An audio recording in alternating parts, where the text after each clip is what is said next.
Ouattara Bédié, dans les coulisses des médiations. Si le patron du PDCI a déclaré le 15 octobre qu'il n'était pas concerné par le processus électoral, il laisse la porte ouverte aux discussions avec le chef de l'État ivoirien.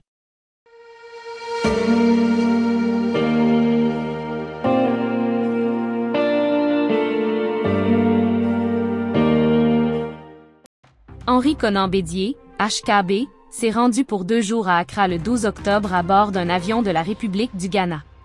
Il était accompagné de proches, parmi lesquels Jean-Marie Kakou-Gervais. Cet ancien ambassadeur de la Côte d'Ivoire en France fut le ministre des Affaires étrangères de Laurent Gbagbo de mars à décembre 2010, puis d'Alassane Ouattara, PADO. À sa demande, l'ancien président ivoirien a été reçu par le roi des Ashanti, Otunfuo Nana Osei Tutu II, et le chef de l'État ghanéen, Nana Akufo-Addo. Président en exercice de la Communauté économique des États de l'Afrique de l'Ouest, Communauté économique des États indépendants de l'Afrique de l'Ouest, ce dernier tente de jouer les médiateurs entre Bédié et Alassane Ouattara. Des émissaires du chef de l'État ivoirien étaient d'ailleurs présents au même moment dans la capitale ghanéenne.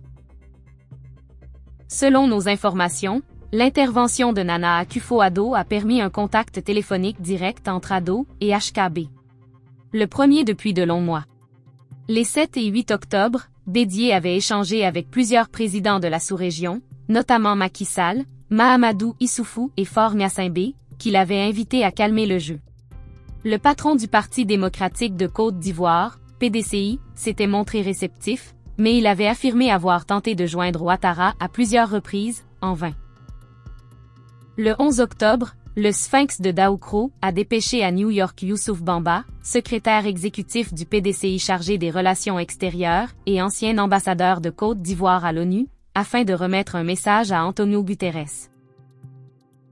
La veille, lors du meeting de l'opposition, il avait déjà demandé au secrétaire général des Nations Unies de se saisir du dossier ivoirien pour la mise en place d'un organe électoral indépendant crédible avant l'élection présidentielle. Alors que la campagne pour la présidentielle s'ouvre ce 15 octobre, l'intervention ghanéenne n'est pas parvenue, pour le moment, à favoriser un compromis entre Bédié et Ouattara.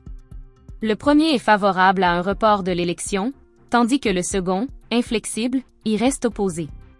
Addo est cependant prêt à former un gouvernement d'ouverture après l'échéance et à réformer la commission électorale indépendante, CI, dans l'optique des élections législatives, qui doivent se tenir dans les 6 mois qui suivent. Enfin, une visite de chef d'État ouest-africain à Abidjan dans les prochains jours, dont Nana Akufo-Addo, n'est pas à exclure. Merci de nous laisser vos impressions dans les commentaires et surtout n'hésitez pas à vous abonner à la chaîne et liker la vidéo.